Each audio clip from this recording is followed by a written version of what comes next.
čia kuo tapyba mažiau aiškinsi, to įdomesnė yra. Kai viską išaiškini, tai paskui nieko nebelieka įdomaus. Čia internete sentencija radau neseniai, kad menininkam reikia visiems liežuvis nupjauti. Yra kas moka aiškinti. Taip. Pritariu. Aš visada norėjau šiek tiek lietuviškų būti. Ta prasme.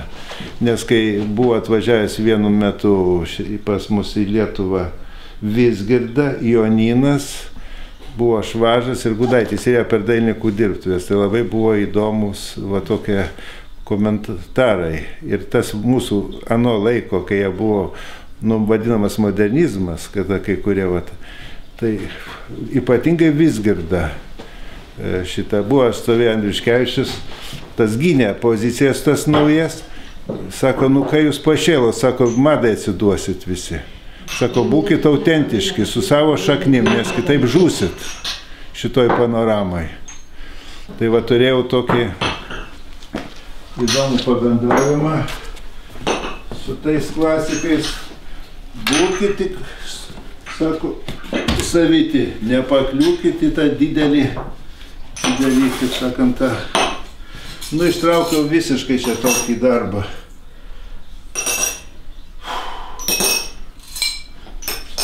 Tai va, dar 10 metų tapyčiau ir tai neužbaigčiau.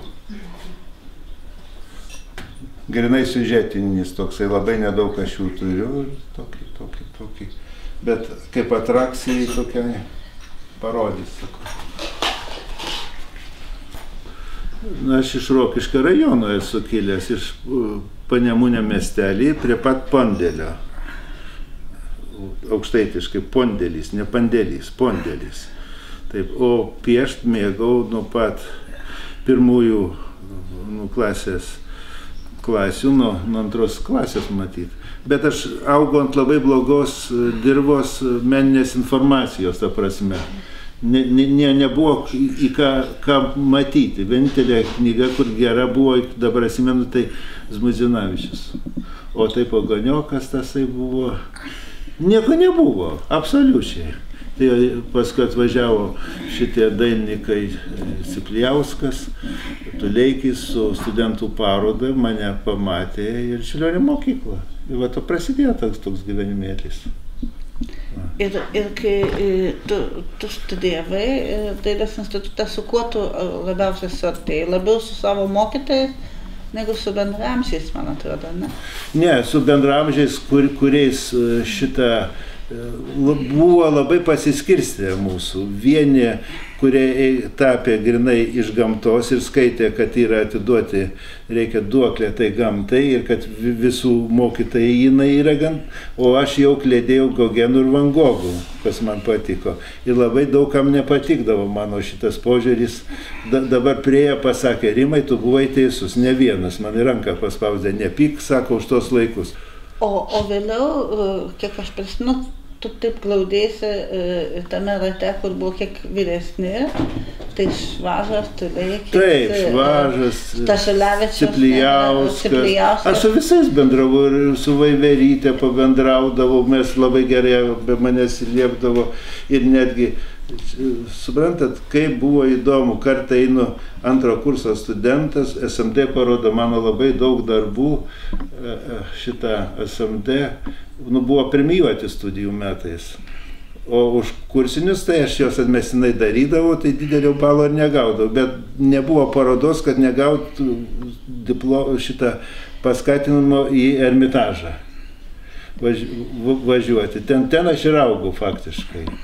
O baigęs institutą vėl stengiausi mokytis toliau iš šitų gerų pavyzdžių, nes man trūko dar jutau mokymosi, nes buvo grinai tempiama ant tokio, gana abejotino faktiškai gamtos tokio atvaizdavimo. Tai po 10 metų susikratai po baigimo žmogus, daugmaž kažkas galveliai kietėt pradeda. Tai kas buvo pagrindinės inspiracijos? Man prancūzų mokykla, tapybos koloristinė mokykla ir fauvizmas.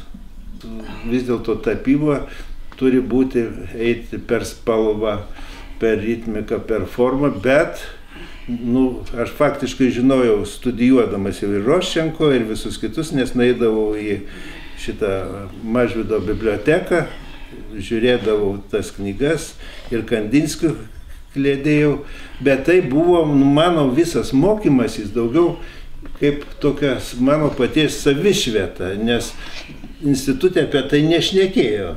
Suprantat? Bet tai viskas yra 20 amžiaus pradžia inspiracija. Taip. Aš esu savo laikmetį. Tokio sukirpimo, kad man, pavyzdžiui, aš žinau tas novatoriškus dalykus, bet jutau, kad ne mano jie yra. Ir aš nenorėjau nei savo vaidmeniauti, nei ką. Juk atvažiavo ir tokie, sakau, kaip apaštalai, kaip Jonynas ir Vizgirdas, sako, vyrai, neusimaukite, Švėgždė skaitė tada didelį pamokslą, kai jisai darė ten su tais jaučiais, kažkokiais tokiais, sako, čia yra triukai, sako, pats daryk tapybą iš to. Aš sakiau, ką girdėjau. Mes turim tikrai gerą liaudies meną, juk į pirmą Venecijos bienalę, kurią dalyvavo lietuviai, man atrodo, 26 metais, jeigu aš neklystu, 26, Adomas Varnas nuvežė į Veneciją lietuvių liaudies skulptūrą. Liaudies meno gal ir plačiau ten buvo eksponuota. Ir vat pirmas mūsų dalyvavimas buvo bandymas parodyti pasaulį, kokius mes tos turim. Tai dabar skulptūros kažkur etnografiniam tam vadinamam muziejui yra, dar kitur, nuo tapybos, gi nėra, per visą Lietuvą važiuok. Šepkos labai gražus yra Rokišky, kitoj pusėje buvo mamos ilgą laiką kolekcija, bet jiem reikia ir to, kiek suprantu, ekspozicinio ploto, ir jeigu jiem pavyktų ten padaryti, gauti daugiau tos padaryti erdvės, tai galėtų būti ir mamos kolekcija tenais darbų, ir kitų autorių, ir būtų kažkoks.